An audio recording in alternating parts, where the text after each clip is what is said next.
l'équation dite à DH. Et on trouve ça. Tout est donné. L'équation qui s'est juste avant, en remplaçant, on trouve DS est égal à DT plus BDP. Le B, c'est le moins DV sur DT. Le A, c'est le CP sur... Voilà. Si vous voulez le trouver à DT plus BDP, vous démontrez comme on a expliqué. Si vous voulez le trouver sous forme de ADT plus BDP, on va le remplacer pour trouver ça. Maintenant, il faut connaître aussi l'équation de Gibbs-Helmholtz. L'équation de Gibbs-Helmholtz, c'est-à-dire DG sur D par rapport à quoi est égal, vous allez, bon, en démontrant, vous allez trouver que le DG sur DT, il y a l'équation de Gibbs-Helmholtz. Alors, comment on trouve? Alors, voilà comment retrouver. Alors, la prochaine, quand on vous dit l'équation de Gibbs-Helmholtz, c'est l'équation qui lie le G, c'est-à-dire en dérivant de G sur T, on va trouver le H. Bien sûr, H sur T au carré. Mais si vous avez H moins H sur T au carré, vous avez le H. Alors, comment? Vous démarrez de G. Donc, tirez le G sur T. C'est très simple. Vous dérivez, c'est-à-dire vous dérivez ça. Vous dérivez par rapport à T, à pression constante. Quand vous dérivez ça, vous dérivez le H, après vous dérivez le T. Vous regardez comme Hada. Ça, c'est des... Il ne faut pas que c'est des dérivés. Hein. Maintenant, les gens qui ont des dérivés, c'est autre chose.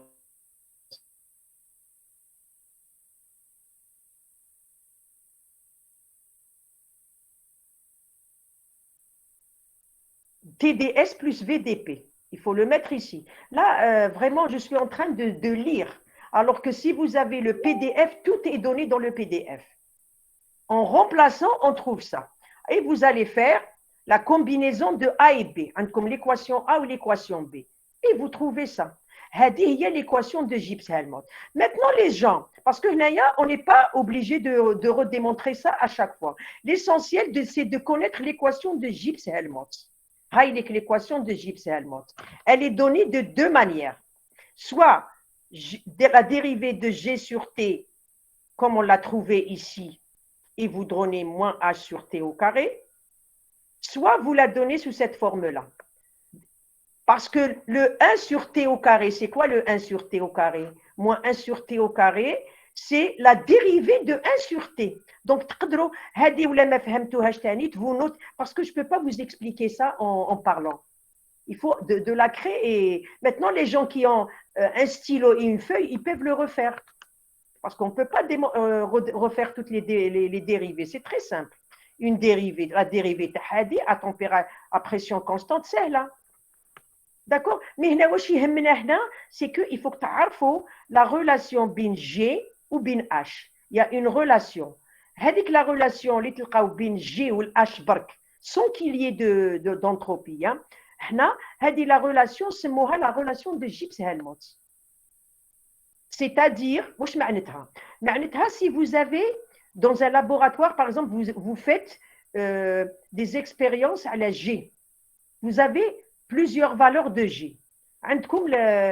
L'équation de G en fonction de T. Vous pouvez, par exemple, diviser par T pour avoir le G sur T. Vous dérivez avec l'équation, parce qu'en général, quand on a dans un laboratoire des résultats sur certaines grandeurs, on peut avoir une équation. C'est-à-dire comment varie G en fonction de T. Donc, après, on dérive. Quand on dérive par rapport à T, bien sûr, en divisant par T, on dérive. Le H sur T au carré. Connaissant G, on peut déterminer H. Parce que parfois, pour des étudiants qui font de la recherche, par exemple, ils ont besoin de H. Ils ont besoin d'enthalpie. Ils ont déjà fait des expériences sur les enthalpies libres. Ils vont diviser par T, ils vont dériver ça, ils trouvent le H.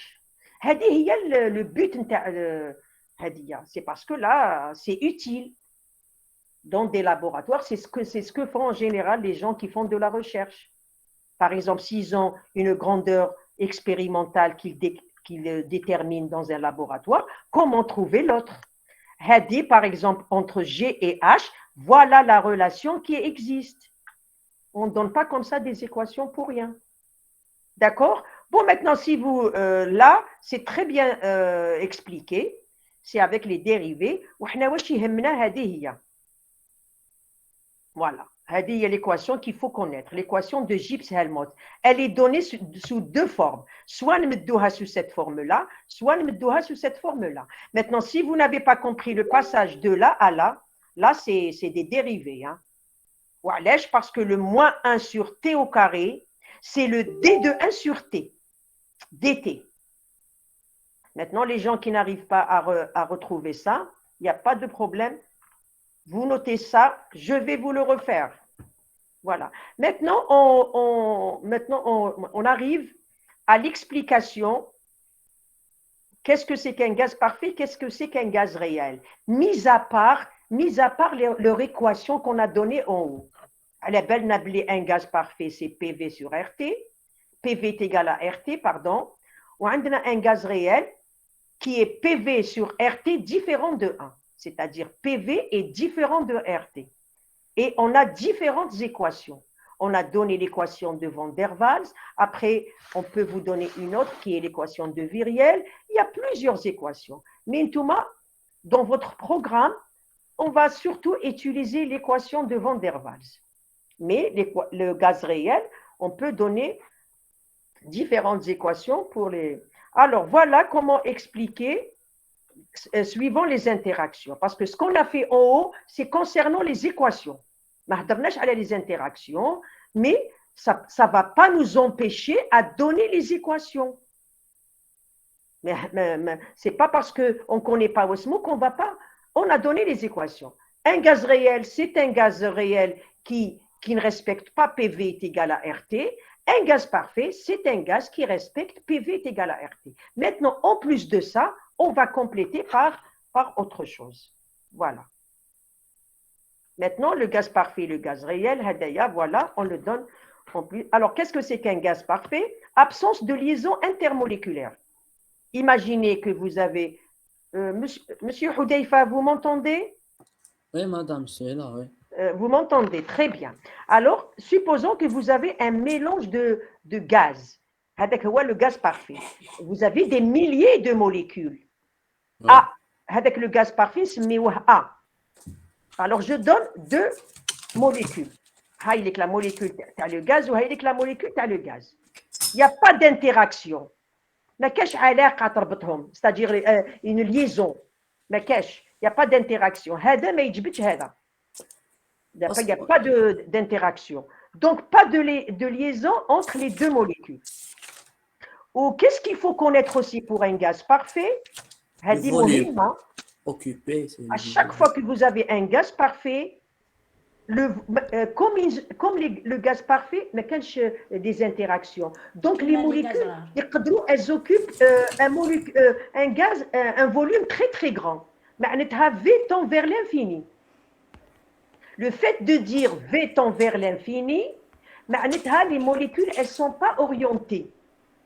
Parce que pour les interactions, les molécules sont orientées. N'importe quelle molécule, elle va occuper n'importe quel volume. Le volume, il est bien défini.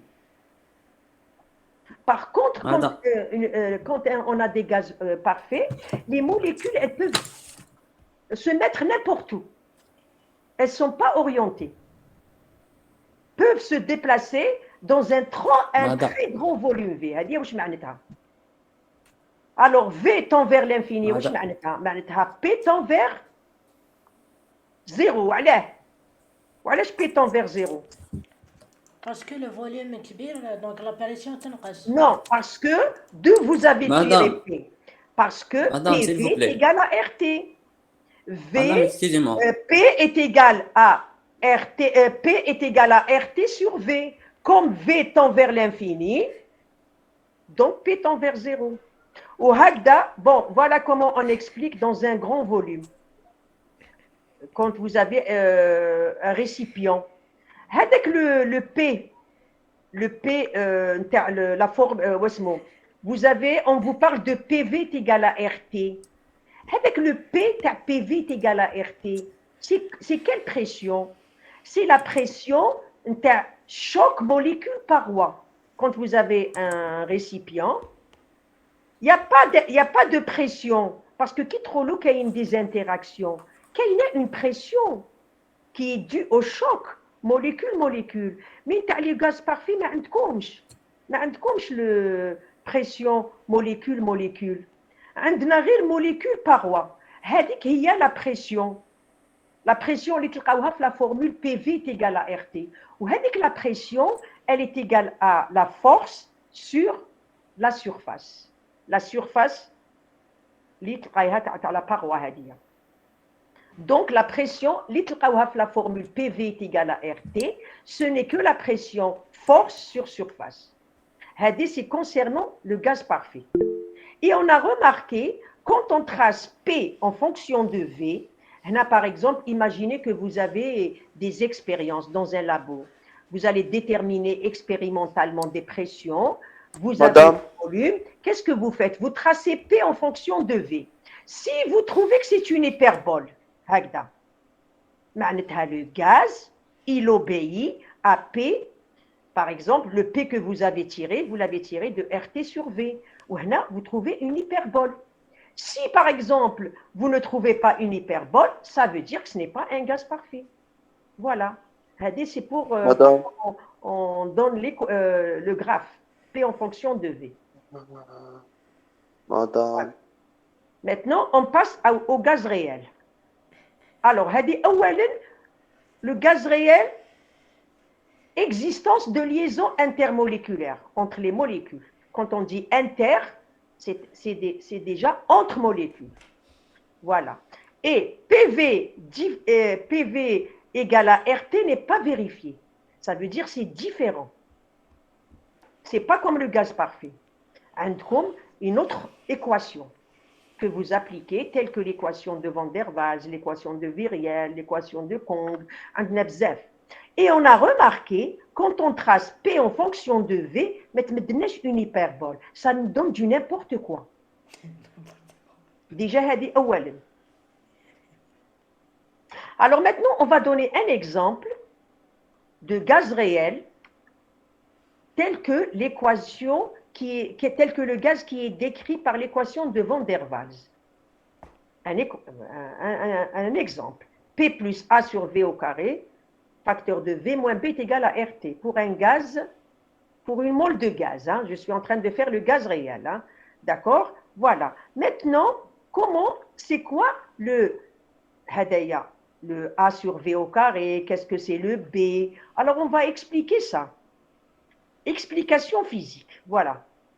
Donc, vous avez votre molécule. Comme la molécule, le gaz parfait, on ne parle pas de volume propre, on ne parle pas de volume réel, on parle du volume propre de la molécule. PV égal, c'est le V. PV est égal à RT. Mais là, vous allez voir qu'on a le volume propre et le volume qui est occupé par la molécule. Alors, regardez le volume propre à la molécule. Je l'ai noté ici. C'est le V étoile. Volume propre de la molécule. Et ce qu'on a tout autour là, c'est un volume V. Le volume V, c'est le volume, c'est-à-dire la différence entre le volume V ou le volume propre, c'est le volume dans lequel peut se déplacer la molécule. Quand vous changez par exemple, le gaz, avec le volume V moins V étoile, il n'est pas le même. Vous avez plusieurs gaz. Ça dépend des gaz. Je prends par exemple n'importe quel gaz, des gaz différents. Hein? D'accord. Quand vous prenez un gaz, par exemple A1, vous allez trouver le V moins V étoile qui est égal à ça.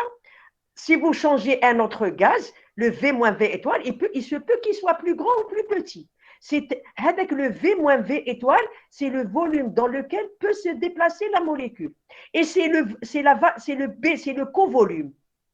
Le V moins V étoile est égal à B. C'est le B que vous trouvez ici. D'accord? Donc, et le V moins B, c'est quand vous mettez V moins B. Quand vous mettez V moins B, vous trouvez le V étoile. C'est comme si le V moins B, c'est le V étoile. Ou le P plus A sur V au carré, c'est la pression totale. Parce que non seulement dans le gaz réel, vous avez la pression de cohésion, mais la pression, le contact paroi-molécule. Alors que la pression de cohésion, elle n'existe pas dans le gaz parfait. Alors regardez comment on explique le P plus A sur V au carré. Maintenant, on a expliqué qu'est-ce que c'est le V. Le V parce que vous avez un certain V dans lequel, ou les molécules, parce que ça c'est à l'échelle microscopique. Hein. Je n'ai pas schématisé tout le volume. Hein. Normalement, c'est un cercle. C'est un cercle. C'est un cercle. C'est un cercle. C'est les V. Sauf que là, vous allez voir que le V, normalement, le V, ça, il descend chouïa. On a une différence entre le V et le V étoile. Le V étoile, c'est le volume propre. Bon, maintenant, si vous avez, parce que là, comme ça, on n'explique pas bien, je vais vous refaire cet exemple-là en présentiel. Mais chez Mouchkel, pour les gens qui n'ont pas compris. Pardon, madame. Oui? Pardon, madame. Qui donne là le volume total? Moi, le volume du molécule est égal à B. Le B, volume, c'est c'est quoi? le volume propre à la molécule. Mais Oui, il y a V. le volume V. C'est comme si on peut schématiser comme il y a des interactions. Par exemple, la molécule, regardez, la molécule. La molécule, mais elles ne peuvent pas se toucher. Parce que la molécule, le volume la molécule qui est là, elles ne peuvent pas se toucher. C'est un volume V. Un volume V dans lequel elle peut se mettre. La deuxième, elle peut se mettre là. Il y a la différence entre ce V-là et ce V propre-là. Mais ce n'est pas la peine de vous casser la tête sur ça, parce que, bon, si vous avez compris ça, tant mieux. Sinon, on est en train de vous expliquer qu'est-ce que c'est que… Attendez. Maintenant, sinon, parce que c'est pas évident d'expliquer ça en ligne. Hein. Moi, je préfère prendre de la craie et refaire le schéma. Madame, معليش نجاوب هاد l'étudiante. B, c'est quoi? La différence de volume B, c'est quoi? Madame, معليش نجاوبها. B, c'est le covolume, c'est le volume V dans lequel la molécule, elle peut se mettre avec elle peut bouger avec le volume, elle peut bouger, mais elle ne peut pas bouger n'importe comment. Elle ne peut pas bouger n'importe comment. Elle a un certain espace. Ou avec l'espace qui est égal à V, c'est le V moins V étoile. D'accord? Le V.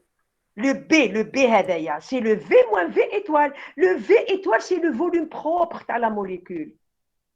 Ou le V, le V, parce que la molécule, par exemple, si je prends une autre molécule, il se peut que ce V-là, il est plus grand. Ça dépend des gaz. D'un gaz à un autre, ça change. D'accord? Il change, mais pas autant que le gaz parfait. Parce que le gaz parfait, le V, il tend vers l'infini. Là, le V, il est bien défini. D'accord? C'est-à-dire, vous avez un certain espace dans lequel la molécule, elle peut se déplacer. L'espace est limité parce qu'il y a des interactions. Voilà. Donc, on va expliquer ça c'est comme vous avez un gaz réel dans un récipient. Alors, avec le P qu'on a dans la formule P plus A sur V au carré, on est en train de l'expliquer. Alors, dans un récipient, vous avez les interactions entre la pression entre la molécule ça s'appelle la pression de cohésion qui n'existe pas dans le gaz parfait. Mais qu'est-ce les interactions? Parce que quand il y a une interaction, il y a une pression. C'est la pression de cohésion. Maintenant, en plus de cette pression molécule-molécule, ou la interaction molécule-molécule, quelle est la pression entre la molécule et la paroi du récipient? D'accord? هذيك نسموها P. Alors, on a la pression totale qui est égale à la pression qui est due au choc molécule-paroi dans le récipient, parce que les molécules, elles bougent. Donc, il y a des chocs. Ou la pression entre la molécule et la molécule, qui s'appelle la pression de cohésion, PC. La pression de cohésion, c'est quoi? Vous allez voir, ce n'est que A sur V au carré qu'on a dans l'équation. Mais on va expliquer ça. On va Madame, dire... si elle paroi PCP. Laissez-moi terminer d'abord, monsieur. Après, vous allez poser les questions. La pression, c'est la pression entre molécules et paroi de récipient. La pression PC, c'est la pression paroi, plutôt molécule-molécule. On va vous montrer, ce n'est que le A sur V au carré qui est dans l'équation. Mais comment on va l'expliquer? L'explication. Alors, il faut connaître qu'en thermodynamique, quand l'énergie de cohésion, quitte qu'on a une interaction molécule-molécule, دايما تكون une énergie de cohésion. وهذيك l'énergie de cohésion, elle est inversement proportionnelle au volume. واش معناتها؟ معناتها plus le volume il est grand, plus les interactions, elles sont comment, d'après vous? كي يكون le volume كبير، les interactions يكونوا كبار ولا ضعاف؟ تكون صغار. يكونوا صغار. معناتها l'énergie de cohésion تكون صغيرة. Parce que plus les interactions يكونوا كبار, plus les énergies de cohésion تكون كبيرة. L'énergie. Donc, هذيك l'énergie, elle est inversement proportionnelle le volume. وكيفاش نكتبوا quelque chose qui est inversement? C'est une constante fois V sur V. E, l'énergie de cohésion qui تكون inversement proportionnelle, plus le volume يكون كبير, plus l'énergie تكون كبيرة صغيرة. Plus l'énergie تكون صغيرة, le volume يكون صغير, معناتها les molécules راهم مترابطين بزاف, l'énergie تكون كبيرة. Donc, l'énergie de cohésion. Maintenant, les gens qui ne savent pas ça, qui savent ça, tant mieux. Sinon, voilà, c'est aujourd'hui qu'on vous donne ça. Alors, l'énergie de cohésion, elle est inversement proportionnelle au volume. C'est constante sur V. La constante, je peux lui donner la valeur, le symbole A. A, c'est une constante. A sur V. Maintenant, l'énergie. En thermodynamique, على بالكم بلي l'énergie نقدر نكتبها une pression fois un volume. En thermo, عندنا l'énergie, je peux l'écrire une énergie, c'est quoi? C'est une pression fois un volume. Donc, quand je vais mettre l'énergie de cohésion, je vais mettre l'indice C. ندير l'indice C pour la pression. Si c'est une énergie de cohésion, هنا نديروا une pression de cohésion. Donc, واش تمد لي la pression de cohésion? C'est EC sur V. Le EC, je le remplace par A sur V. هاوليك le EC. Tous les A sur V fois 1 sur V. Tous les A sur V au carré. معناتها هاد la pression de cohésion اللي هضرنا عليها هنا الفوق, c'est quoi? C'est le A sur V au carré. Donc, bon, maintenant, si vous avez compris ça, tant mieux, mais ce n'est pas ça qui va vous empêcher de continuer à comprendre le cours. Le P plus A sur V au carré, facteur de V moins B est égal à RT. Le A sur V au carré, ce n'est que la pression de cohésion, c'est-à-dire entre molécule-molécule. Ou le P, c'est la pression molécule-paroi. Ou le V moins B, le B, c'est le covolume, c'est le V moins V étoile. Maintenant, si vous remplacez le V moins B, le V moins B, le V étoile. Il faut connaître qu'est-ce que c'est V. Maintenant, si vous avez compris, tant mieux. Sinon, dans l'équation de Van der Waals, il faut que tu aies qu'est-ce que c'est B. B, c'est le V moins V étoile, c'est le covolume, le covolume. Ou le A sur V au carré, c'est la pression de cohésion. Et vous allez compléter ça, les années. Maintenant, pour un gaz réel, non seulement PV sur RT est différent de 1, mais c'est égal à Z. Avec le Z, il est différent de 1. Et comment on appelle ce Z? C'est le coefficient de compressibilité du gaz. Bien sûr, le gaz réel, parce que le gaz parfait, le coefficient Z est égal à 1.